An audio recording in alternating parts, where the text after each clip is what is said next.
আসসালামু আলাইকুম রহমতুল্লাহ। আজকের ব্লগটা আসলে তেমন সিগনিফিকেন্ট কিছু না। আমি আর আমার ছোট চাচা বাড়িতে যাচ্ছি দুইজনে। ঢাকা থেকে ভোলা আমাদের বাড়ি। তো আগে অনেকবার আমার ব্লগে আসছে। তো যাওয়ার পথে আসলে কি ধরনের দৃশ্য দেখা যায়, এক একবার এক এক রকম, সেটাই বারবার দেখতে ভালো লাগে। তো ভাবলাম যে এটা আজকে যে কয়েকজন আমার ভিউয়ার আছেন, সাবস্ক্রাইবার আছেন, সবার সাথে শেয়ার করা যাক।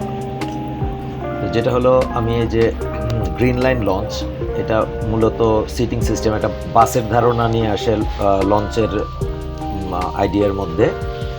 যাই হোক, তো এটার কেবিন নিয়েছি উপরে। বেসিক্যালি এটা কোনো কেবিন হয় না, আমরা স্টাফদের কেবিন নিয়েছি। এখন আমরা ঢুকছি ওদের ব্রিজের মধ্যে, যেখান থেকে মূলত এই লঞ্চ বা জাহাজ, ওরা জাহাজ বলে, জাহাজটাকে অপারেট করা হয়। খুবই ইন্টারেস্টিং একটা ফ্যাক্টর যে এই লঞ্চ বা জাহাজের যে এই কন্ট্রোল প্যানেল বা কন্ট্রোল কনসোল আছে, এটা এখন অনেক বেশি আধুনিক। এটার মধ্যে সোনার আছে, নিচে মাছ পর্যন্ত দেখা যায়, ডেপথ দেখায়, আবহাওয়া পূর্বাভাস তো আছেই, এবং এখন আর রাস্তা ভুল হয়ে যাওয়ার খুব একটা মানে ভয় থাকে না। তার মধ্যে খুবই দক্ষ নাবিক, যাদেরকে সারেং বলা হয়, ওনারাই এটা অপারেট করে থাকে। এই ব্রিজের ভিতর থেকে বাইরের দৃশ্যটা বা যেখান থেকে লঞ্চ চালায় সেখান থেকে নদীর দৃশ্যটা কিছুটা এইরকম। এখানে নানান রকম কম্পাস, কমান্ড করার জন্য মাইক্রোফোন, এটা ওইটা নানান রকম যন্ত্রপাতি আছে। এখনকার লঞ্চ জার্নি গত 10-12 বছর আগের লঞ্চ জার্নির চেয়েও অনেক বেশি সেফ। ইনি আমার ছোট চাচা। আমরা দুইজন মিলে মূলত বাড়ি যাচ্ছি। নিজেদের কিছু জায়গা জমি আছে, এগুলি একটু খোঁজ খবর নেওয়া, সেই জন্যই যাওয়া। আমরা মূলত সবাই ঢাকাতেই থাকি। তো চাচা আর আমি দুজনে মিলে যাব।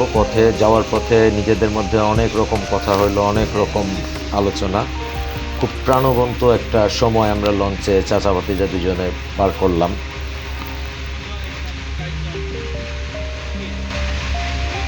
আসেন প্লিজ, আমরা দুইজন। টিকেট।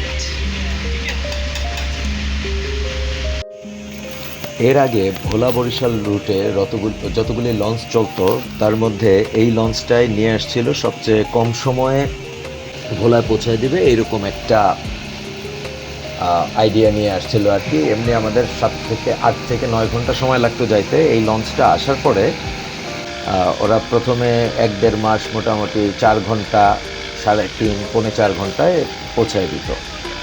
তো পরবর্তীতে দেখা গেল এর প্রপেলার এত বেশি জোরে ঘোরে এবং স্পিড এত বেশি, খুব বেশি ঢেউ হয়। এর ফলে অনেক সময় অনেক জেলে নৌকা, এবং এই যে এখন স্ক্রিনে দেখা যাচ্ছে যেই বালি বোঝাই, এগুলো কি বলে, বার্জ বলো, হোয়াট এভার, এগুলা তো এমনি ওভারলোডেড থাকে, এগুলাও মোটামুটি একটা ডুবে যাওয়ার মতো অবস্থা তৈরি হয়, বা অনেক ক্ষেত্রে ডুবেও গেছে। এবং ওই যখন কম্পারেটিভলি চিকন খালের মধ্যে, যে খাল বলে আসলে আমাদের ওইদিকে, ওগুলোও নদী, ওইগুলোর পার ভাঙে খুব ব্যাপকভাবে। তো ওর স্পিড লিমিটটা একটা নটিক্যাল মাইলে ফিক্স করে দেওয়া হয়েছে, যেন এর বেশি জোরে ও চালাতে না পারে। তো এখনও মোটামুটি এরকম 6, 5.5, 6, 6.5 ঘন্টায় এখন ভোলা পর্যন্ত যেতে পারে।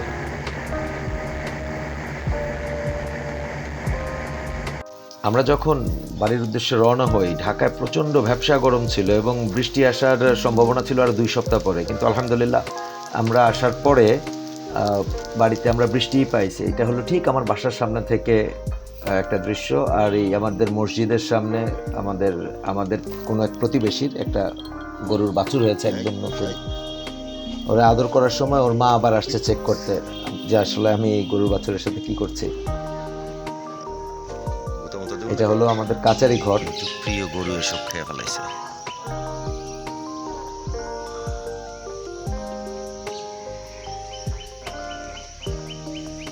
কাচারি ঘরটার অবস্থা টাইট।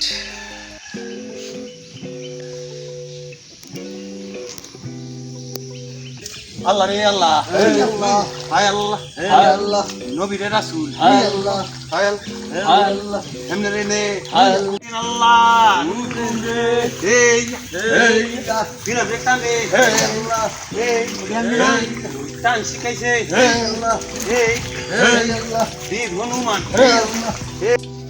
এটা আমাদের একটা বাগান সহ পুকুর। তো তো আজকে এই পর্যন্তই, সবাই ভালো থাকবেন, আমাদের জন্য দোয়া করবেন। আসসালামু আলাইকুম রহমতুল্লাহ।